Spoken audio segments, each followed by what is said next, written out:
3, 2, 1. I am in quarantine. Hey, what's up guys? My name's SERGEY.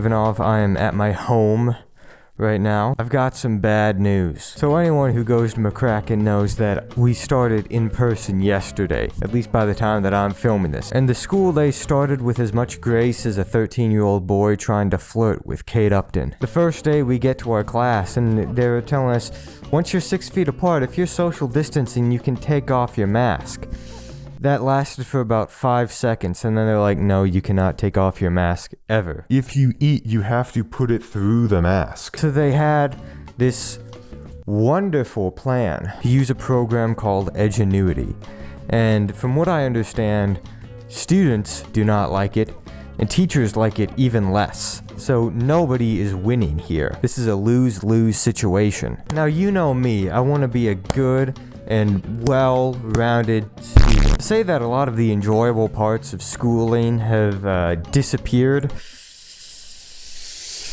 That would be an understatement. Not only have they disappeared, they have vanished like Houdini doing a magic trick. There is a class that I have that legitimately has 2 people, me and the sister of an ex-girlfriend of mine. Y'all know that I like to get my work done on time. I'm not a procrastinator, except for this episode, because I'm literally filming it the day before it needs to be uploaded. So I wake up today, this is my day off. We go every other day. You know the AB plan. You know what I'm talking about. I wake up, all right, what do I need to do? I always start with my first hour first. My first hour is psychology. I look onto Google Classroom, I go into Intro to Psychology. 9_2, Happy Wednesday. Alright, this is an announcement for us to read as students. Many of you are falling behind on Edgenuity. Some of you haven't even logged in, which is a big problem. Fall behind in the second week of school? Listen, do not fall behind.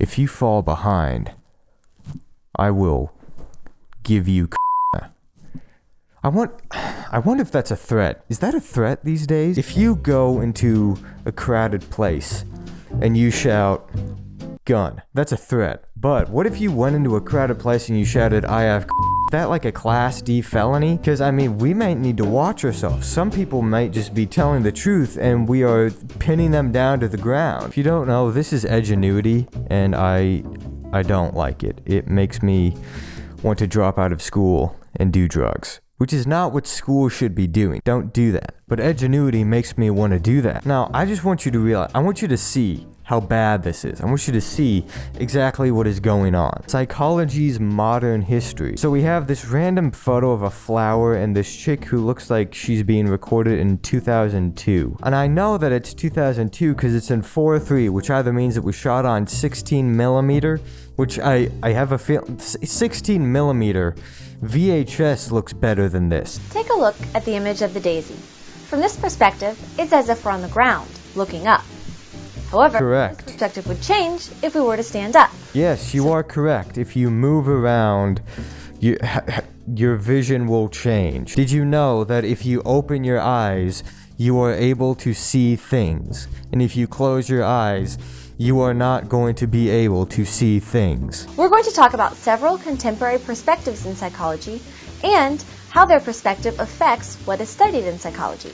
My perspective is that apparently this video was recorded before the noise removal function in Premiere existed. Some people should not have access to the internet. I am probably included in that. The psychodynamic perspective is an approach influenced heavily by Sigmund Freud.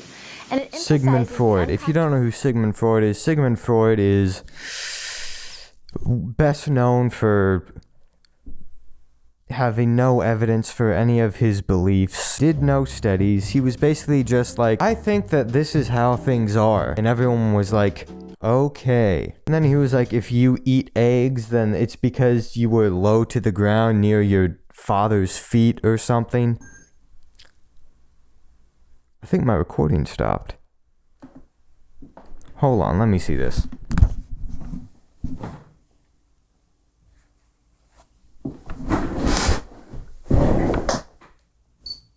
This is why you don't buy a $200 Craigslist camera. So I think you guys see what I mean by Edgenuity is not fun. I signed up for psychology because I thought it was going to be like interesting studying the human mind, but using Edgenuity makes it about as interesting as a gluten-free peanut butter and jelly sandwich. Guys, this is gonna be a rough year. This is not gonna be fun. I'm just gonna throw that out there right now. It's not gonna be the best times. Edgenuity is also inevitably what everyone is going to be using, because what's gonna happen is one person is gonna sneeze and they're gonna shut down the entirety of the solar system. I kinda wanna get not because it's fun, but I wanna be able to be like, hey, guess what?